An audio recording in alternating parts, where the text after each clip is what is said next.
algunas advertencias que surgen de impedir que productos del Oriente, por ejemplo, vayan a Occidente, sin necesidad de afectar el mercado interno de la región oriental, ¿no?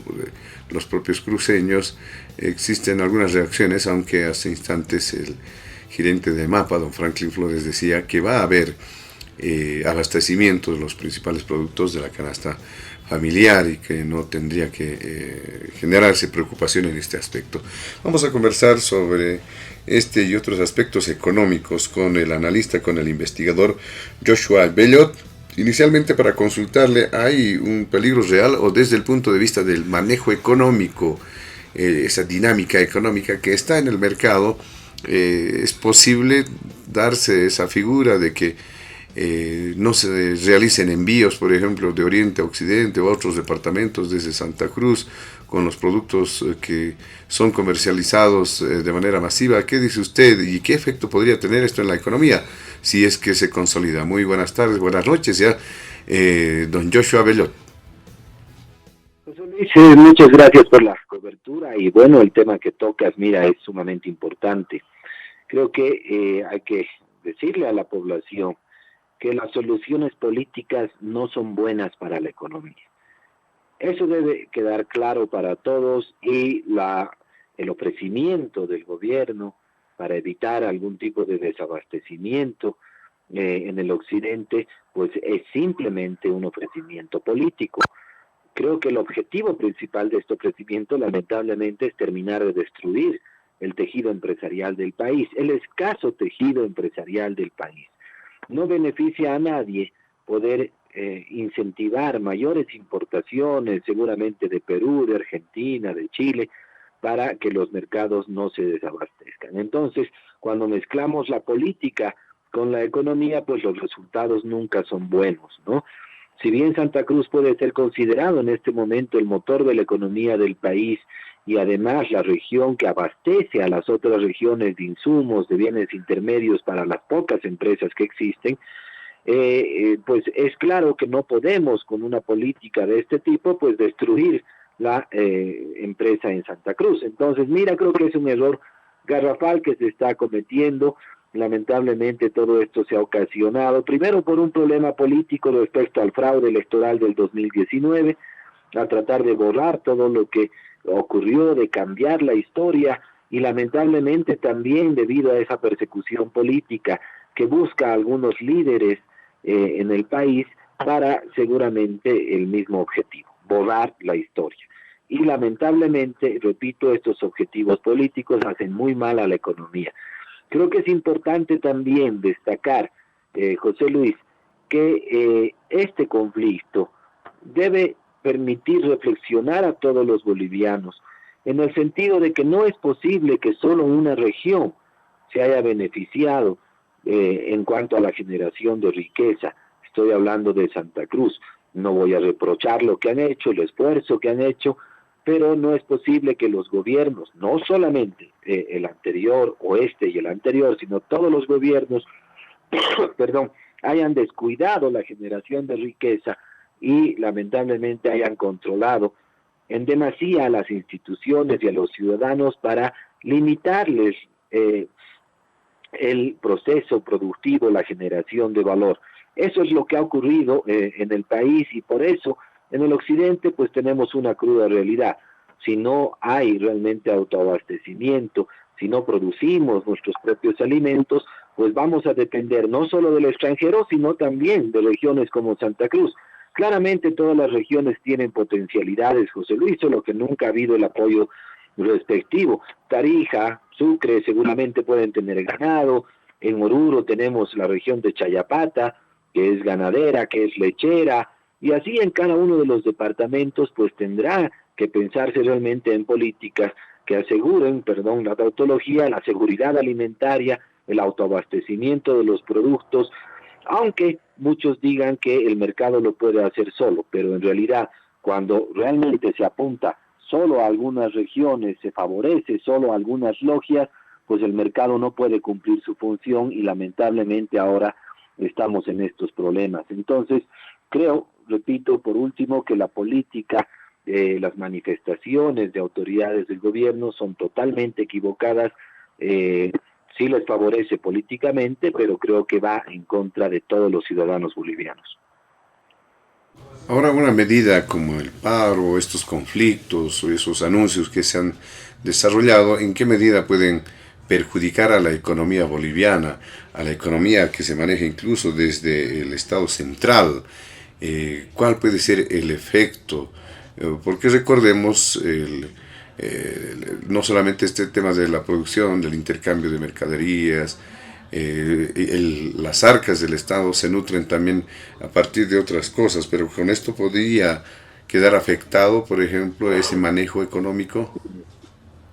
José Luis, por supuesto que sí, ¿no? Lamentablemente la economía boliviana depende en gran parte de lo que hace el Estado, y esto incluye la recaudación impositiva, que lamentablemente se va más para sueldos y salarios que para inversión pública.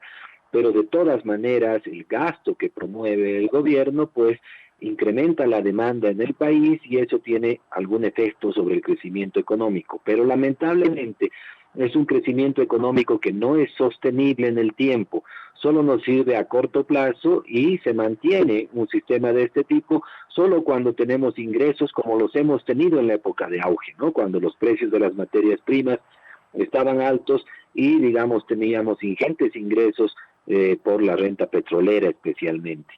Pero si esto no es así, José Luis, como es obvio y evidente, pues todo sistema de este tipo pues se acaba y se va agotando. Lo que en realidad debería promover un Estado es la producción sostenible, y esa producción sostenible solo se puede dar a través del mercado y a través de los privados. Creo que eso es lo importante y por eso que esta medida, estos conflictos políticos perjudican al país y claro, destruyen precisamente la empresa y la generación de valor en el país y por lo tanto la sostenibilidad de cualquier sistema económico y del empleo. Por lo tanto, es malo para todos los ciudadanos. En términos de estabilidad económica, José Luis, también se tiene un efecto importante. Lo he dicho varias veces, el 2019, en los 3 meses de conflicto que hubo debido al fraude abusivo del gobierno de ese entonces, se perdieron 1.800 millones de dólares en efectivo, en dólares, ¿no? Entonces, estos conflictos políticos claramente crean incertidumbre. Al crearse esta incertidumbre, pues las expectativas de las personas hacia el futuro no son de las mejores, tienen miedo y se refugian precisamente en una moneda con mayor valor, con mayor estabilidad, y para el caso boliviano es el dólar. Y lamentablemente muchos de los agentes económicos también sacan estas divisas al exterior y por lo tanto entonces se pierden. Estos procesos políticos entonces pueden desestabilizar la macroeconomía porque lamentablemente un modelo como el que tenemos está apuntalado también en un tipo de cambio fijo que permite un incentivo a las importaciones para sustituir la producción nacional y por lo tanto es un sistema que lamentablemente tiene demasiados riesgos. Entonces, mira, José Luis, en realidad los riesgos y los problemas que se pueden ocasionar por estos conflictos políticos son seguramente variados, pero lamentablemente lo más importante no se ha hecho en Bolivia. Y eso era incentivar la producción de todos los bolivianos, sino simplemente del gobierno y de algunas logias que están pues dentro de este sistema político y económico que beneficia a muy pocos. A propósito de estos aspectos, elementos que se ven en el ámbito económico, hubo algunas referencias, algunas quejas, además, que tiene mucho que ver además con el tema de las recaudaciones para el Estado, no solamente el tema productivo, la explotación de materias primas, sino el sistema impositivo también es bastante observado, tiene su propia dinámica, a modo de hablar de la economía por completo, de manera integral, don Joshua Bellot, y van generando sorpresas cada vez más las quejas sobre este sistema, ¿no? El tema impositivo. Mira, José Luis, este es un tema amplio, pero yo quiero darte algunas características del sistema impositivo que me parecen sumamente importantes, ¿no? Primero que siempre hemos tenido un Estado que concentra el poder en pocas manos, y eso implica también, como efecto de esta misma política, pues el ejercer una presión excesiva, una presión tributaria excesiva sobre los agentes económicos, y eso es lo que ha ocurrido ya durante varios años. El crecimiento de la recaudación ha sido superior a el crecimiento de la economía. A esto llamamos una presión tributaria sobre los agentes, en vez de que realmente se deje a la producción privada, se le facilite, digamos, el trabajo. Lo que se ha hecho es limitar la función de los agentes económicos para que la riqueza se concentre solo en muy pocas manos. Sabemos que somos un infierno tributario según los indicadores internacionales. Mira que lamentablemente de 190 países ocupamos el puesto 186 en cuanto a infiernos tributarios. Por lo tanto, debemos pensar en una reforma importante del código tributario y de todo el sistema tributario para que nos demos cuenta.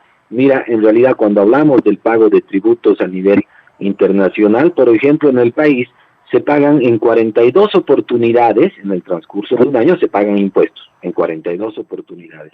En México se paga en 6, en Perú se paga en 8 oportunidades. Además que el esfuerzo que realizan los agentes económicos para pagar impuestos en un año significa 1.025 horas, mientras que en Costa Rica son 151 horas que les toma pagar impuestos, en Perú son 260 horas, y mira, realmente hay varias características de ese tipo que comprueban que Bolivia es un infierno tributario. Algo que preocupa mucho, José Luis, es la mora tributaria y la imposibilidad del pago de estas deudas tributarias que se ocasionan especialmente por multas. La mora o las multas, el monto total que se debe cobrar por multas en Bolivia, supera los 40.000 millones de bolivianos. Eso es igual o superior a la recaudación tributaria. Esto, sin duda alguna, este indicador sin duda alguna nos demuestra que el sistema impositivo en Bolivia realmente es un lastre para el desarrollo. No es posible que se perjudique a tanta gente con un sistema o un código tributario caduco. Eso debe quedar claro. Por experiencias personales yo te digo, mira, alguna vez, después de 8 años, me llamaron los de Impuestos Nacionales a decirme que debo una multa porque me había atrasado hace 8 años, en tal fecha, por el pago de mis impuestos en un día. Y ellos ya iniciaron un proceso proactivo para la cobranza de la multa y todo esto que tiene que ver con la tramitología que es excesiva en el país. Mi contadora revisó el calendario de hace 8 años atrás y me dijo que en realidad no nos habíamos atrasado porque justo el día que debíamos pagar era feriado y no se podía pagar y teníamos que hacerlo al día siguiente. Como este caso, José Luis, me ocurrió unas 2 veces más por cuestiones así disparatadas, pero esto indica realmente la ineficiencia de Impuestos Nacionales que en todos estos años lamentablemente se ha desinstitucionalizado. Sabemos que las autoridades interinas y los directorios interinos no funcionan y que lamentablemente Impuestos Nacionales ha estado funcionando solamente con resoluciones administrativas de un directorio que además está incompleto. Entonces, mira, hay que hacer una reforma integral a Impuestos Nacionales y lamentablemente esta tarea se la está dejando ya por varios años. Esto va a seguir perjudicando a la economía y por supuesto va a hacer que nuestro sistema impositivo no avance. Hemos hablado muchas veces de la universalización, por ejemplo, de los impuestos. Mira, hay estadísticas también muy complicadas y delicadas. Mira, el 65% de las recaudaciones totales del país solo es generada por 100 empresas en el país. Y además, el 80% de las recaudaciones supuestamente solo provienen de La Paz y de Santa Cruz. Entonces, no es posible que sigamos con este tipo de sistema. El 2% de los que pagan impuestos en el país en realidad acumulan o pagan el 70% del total de las recaudaciones. Entonces, mira, realmente hablar de impuestos nacionales, José Luis, es un desastre. Creo que los ciudadanos debemos pedir una reforma urgente porque, repito, lo que hace es limitar la generación de valor en la economía y lamentablemente los efectos pues son duros para los mismos ciudadanos y para las mismas familias porque hoy en día los impuestos no sirven para la inversión pública y por lo tanto para facilitar ese crecimiento económico, sino solamente sirven para pagar los sueldos y salarios de 500.000 empleados y lamentablemente los demás ciudadanos en Bolivia pues quedamos al margen de este proceso económico, al margen de la inversión pública, al margen de todo lo que significa en realidad la acumulación de riqueza. Entonces, este sistema económico es pro logias, es para muy pocos y lamentablemente el beneficio no llega a todos y precisamente por eso, José Luis, es que en Bolivia nadie quiere facturar, la población económicamente activa es de 6 millones de bolivianos, solo tributan un poco más de 450.000 y claro, todos los demás debemos estar a expensas de qué ocurre en la economía y de la estabilidad misma porque estamos en un mercado informal. El 85% de los bolivianos es informal y por lo tanto no factura, no aporta, pero bueno, tampoco reciben inversión pública, lamentablemente. Muy bien, sin duda es un tema bastante complejo e interesante y de mucha preocupación, porque los pocos que contribuyen son sometidos a un régimen totalmente arbitrario, incluso se ha llegado a mencionar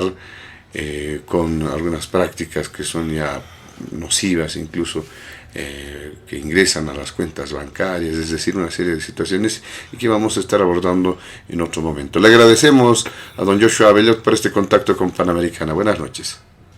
Muchas gracias a ti y obviamente con todo gusto para otra oportunidad. Es un tema amplio realmente y pues tenemos la necesidad de reformar este sistema impositivo. Gracias, buenas tardes.